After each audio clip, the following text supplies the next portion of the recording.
Sourate 44, Ad-Dukhan, la fumée. Au nom d'Allah, le tout miséricordieux, le très miséricordieux. Hamim. Par le livre parfaitement clair. Nous l'avons fait descendre par une nuit bénie. Nous n'avons eu de cesse d'avertir les hommes. Nuit où toute décision est arrêtée. Conformément à notre ordre, nous n'avons cessé d'envoyer des messagers. Par un effet de la miséricorde de ton Seigneur, lui qui entend tout et sait tout. Il est le Seigneur des cieux, de la terre. Et de ceux qui se trouvent entre eux, si vous avez quelque certitude. Il n'est de divinité digne d'être adoré que lui. Il donne la vie et la mort. Il est votre Seigneur et celui de vos ancêtres les plus éloignés. Mais remplis de doutes, ils ne font que s'amuser. Attendons que le jour où du ciel viendra une fumée bien visible, qui enveloppera les hommes. Voilà un châtiment douloureux. Ils diront, si tu nous libères, Seigneur, de ce châtiment, nous serons croyants.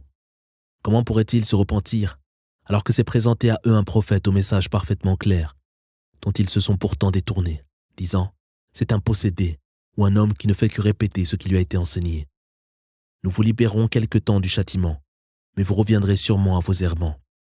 Le jour où nous les saisirons violemment, nous tirerons vengeance d'eux. Nous avons éprouvé avant eux le peuple de Pharaon, auquel un noble messager était venu dire, laissez partir avec moi les serviteurs d'Allah. Je suis pour vous un messager digne de foi. Ne refusez pas par orgueil d'obéir à Allah. Je vous apporte des preuves évidentes.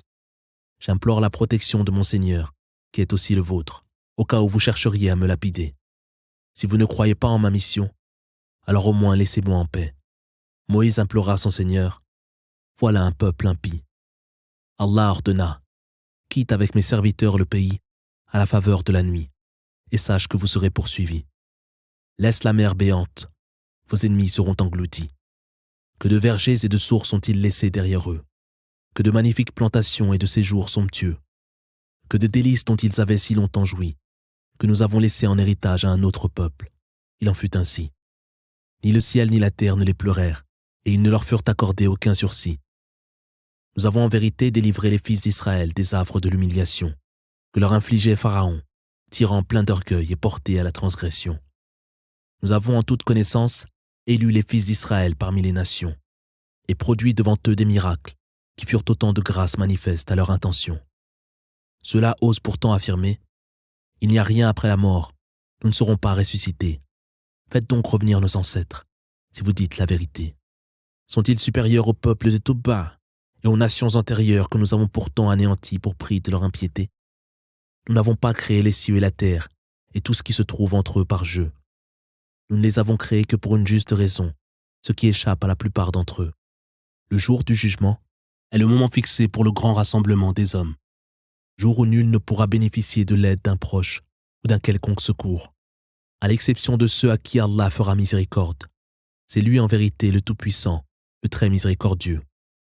Des fruits de l'arbre Zaqqum seront nourris les pécheurs endurcis. Pareil à du métal en fusion, ils bouillonneront dans les entrailles, comme de l'eau en ébullition.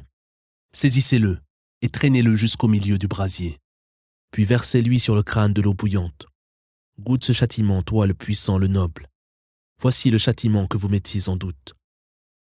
Ceux qui auront vécu dans la crainte de leur Seigneur seront quant à eux dans un lieu sûr, au milieu de vergers et de sources vives, où les uns feront face aux autres, vêtus de soie fine et de brocart. Il en sera ainsi. Nous les aurons unis à de blanches souris, aux grands yeux noirs. Ils obtiendront toutes les variétés de fruits qu'ils demanderont, sans jamais craindre la privation. Ils ne connaîtront plus jamais la mort et seront préservés des tourments du brasier. Par ton Seigneur qui les comblera ainsi de ses faveurs, voilà le bonheur suprême. C'est uniquement pour qu'ils en comprennent et méditent les enseignements que nous avons révélé le Coran dans ta langue. Attends donc la suite des événements. Eux aussi attendent.